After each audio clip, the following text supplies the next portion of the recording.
ಗಿಲ್ಲಿ ನಟ ಗೆಲ್ತಾನೆ ಎನ್ನುವಂಥ ಒಂದು ಮಾತು ಮತ್ತೆ ಬ್ಯಾನರ್ಗಳು ಎಲ್ಲರ ಬಾಯಲ್ಲೂ ಕೂಡ ಹರಿದಾಡ್ತಾ ಇದೆ. ಮತ್ತೆ ಸುದೀಪ್ ಸರ್ ಕೂಡ ಬೆಸ್ಟ್ ವಿಶಸ್ನ ಗಿಲ್ಲಿ ನಟಗೆ ಒಂದು ಲೆಟರ್ ಮೂಲಕ ಬರೆದು ಕಳಿಸಿದ್ದಾರೆ. ಗಿಲ್ಲಿಯ ತಾಯಿ ತಂದೆಯ ಜೊತೆ ಸಹ ಮಾತನಾಡಿದ್ದಾರೆ. ಗಿಲ್ಲಿಯ ಮನೆಗೆ ತುಂಬಾ ತುಂಬಾನೇ ಅಭಿಮಾನಿಗಳು ಹೋಗ್ತಾ ಇದ್ದಾರೆ, ಮಾತನಾಡಿಸ್ತಾರೆ, ಕಾಲ್ ಮಾಡ್ತಾರೆ, ಯೋಗಕ್ಷೇಮ ವಿಚಾರಿಸ್ತಾರೆ. ನಿಜವಾಗ್ಲೂ ಕೂಡ ಬ್ಲೆಸ್ಡ್ ಅಲ್ವಾ ಗಿಲ್ಲಿ ನಟ. ಒಂದು ಕಾಮಿಡಿಯನ್ ಆಗಿ ಒಂದು ಶಾರ್ಟ್ ಮೂವಿಗಳಲ್ಲಿ ನಡೆಸ್ತಾ ಇದ್ದಂಥ ಗಿಲ್ಲಿ ನಟ ಇವತ್ತು ಒಂದು ದೊಡ್ಡ ಅಭಿಮಾನಿ ಬಳಗ ಟ್ಯಾಟು ಹಾಕ್ಸೋ ಲೆವೆಲ್ಗೆ ಕ್ರೇಜನ್ನು ಕ್ರಿಯೇಟ್ ಮಾಡ್ಕೊಂಡಿದ್ದಾರೆ. ಮಂಡ್ಯ ಜಿಲ್ಲೆಯ ಮಾತ್ರವಲ್ಲದೆ ಪ್ರತಿಯೊಂದು ಜಿಲ್ಲೆಯಲ್ಲೂ ಸಹ ಗಿಲ್ಲಿಯದ್ದೇ ಹವಾ ಆಗಿದೆ.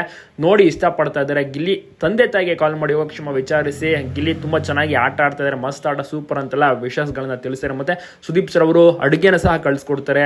ನಲ್ಲಿಮುಳೆ ಕೇಳಿದ್ರು ಅದನ್ನು ಕೂಡ ಪೂರೈಸ್ತಾರೆ. ಇನ್ನೇನು ಗ್ರ್ಯಾಂಡ್ ಫಿನಾಲ್ ಹತ್ರಕ್ಕೆ ಬಂತು, 2 ದಿವಸಗಳು ಬಾಕಿ ಅಷ್ಟೇನೆ. ನೋಡೋಣ ಟಾಪ್ 5 ಲಿಸ್ಟ್ನಲ್ಲಿ ಟಾಪ್ ಸೆಕೆಂಡ್ನಲ್ಲಿ ಗಿಲ್ಲಿ ನಟ ಇರ್ತಾರೆ. ಓಟ್ಸ್ಗಳು ಬಂದಿರುತ್ತೆ ಗಿಲ್ಲಿ ನಟಗೆ. ನಿಮ್ಗೆ ಅನಿಸುತ್ತೆ ಗಿಲ್ಲಿ ನಟಗೆ ನೀವು ಸಪೋರ್ಟ್ ಮಾಡ್ತೀರಾ? ನಿಮ್ಮ ಒಂದು ಅನಿಸಿಕೆ ಅಭಿಪ್ರಾಯವನ್ನು ತಪ್ಪದೆ ಕಮೆಂಟ್ ಮಾಡಿ. ಎಲ್ಲ ಕಡೆ ವಿಡಿಯೋನ ಶೇರ್ ಮಾಡೋದನ್ನ ಮರಿಬೇಡಿ.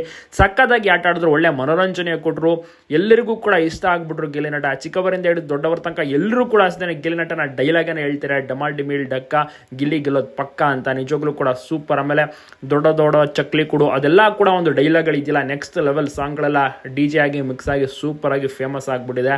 ಇಫ್ ಇನ್ ಕೇಸ್ ಗಿಲ್ಲಿ ಏನಾದರೂ ಗೆದ್ರೆ ನೆಕ್ಸ್ಟ್ ಲೆವೆಲ್ ಸಂಭ್ರಮಾಚರಣೆ. ಕರ್ನಾಟಕದಾದ್ಯಂತ ಮನೆ ಮಾತಾಗಿರುವಂಥ ಗಿಲ್ಲಿ ನಟ ಗೆಲ್ತಾರ ಏನೋ, ತಪ್ಪದೆ ಕಮೆಂಟ್ ಮಾಡೋದನ್ನ ಮರಿಬೇಡಿ ಈಗಲೇ.